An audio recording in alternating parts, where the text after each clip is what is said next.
Poetry has been more than just an old English language where we speak in a very formal manner.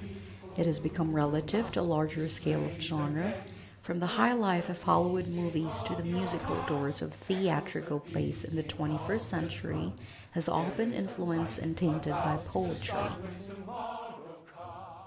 On the TV, gentrification split the nation that I once was raised in. I don't recall no friendly neighbors faced from my upraising. Back in my younger days of razor blades Yet, with what gangs is who bang and poetry never stood a really chance. Them about? boys who dance How like does that it from Harlem adapt to the shaking on the changing taste pavement. of the In my world? generation, Or fuck can 'em. you even In my make your own society, style of to burn poetry? the trippy pages I'll of show my you the diary. basic It's the lessons of irony how 21st LSD century inspired me to poetry. reach the higher me. Basic lessons about poetry. Poetry. This means to express or show the powerful emotions and meaningful thoughts from various reasons that are seen in the everyday life of an ordinary person.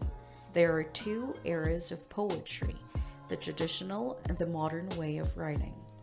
In the traditional poetry, which was famous in 16th to 17th century, it stands in the borders of conventional forms, rhythms, and meters such that from the sonnets, ballads, odes, and elegies.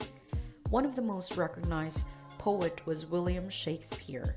A sample of his poem entitled Sonnet 18, from the first two lines, "Shall I compare thee to a summer's day?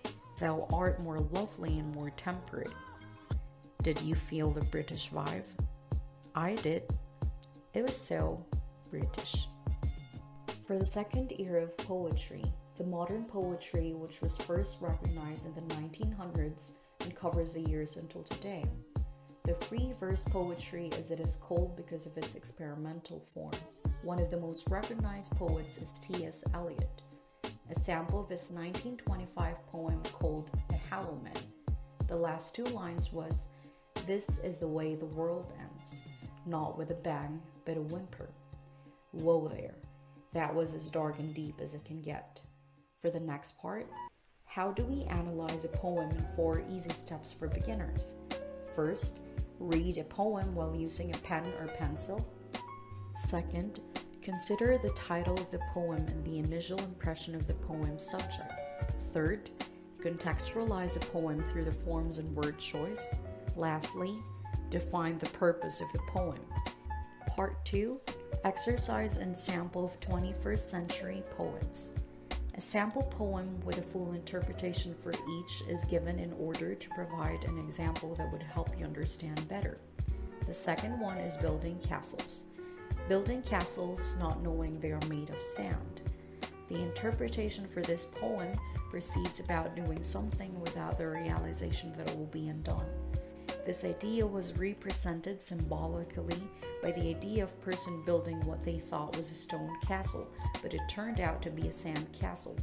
A sand castle is a temporary structure that will quickly disappear. The idea of the poem is to contrast the idea of perceived permanence with the reality of temporariness. Now for the exercises, try it for yourself. Give the certain meanings behind the short poems. The second exercise is entitled Picking Up Stones.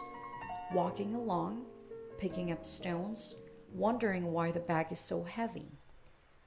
Real interpretation for this poem depicts the idea that a person can be their own cause of harm without the intention or even knowing it. In context, a person can think they are doing something not harmful or even something good, but in fact, their actions are damaging them largely. Part 3, production of their own poems. After interpreting the poems, try making your own version of a poem. It could be anything that you've experienced or about something that you would like to talk about. I hope you were able to learn the basic knowledge of 21st century poetry. We don't read and write poetry because it's cute. We read and write poetry because we are members of the human race, and the human race is filled with passion. Medicine, law, business, engineering, these are noble pursuits and necessary to sustain life. But poetry, beauty, romance, love, these are what we stay alive for.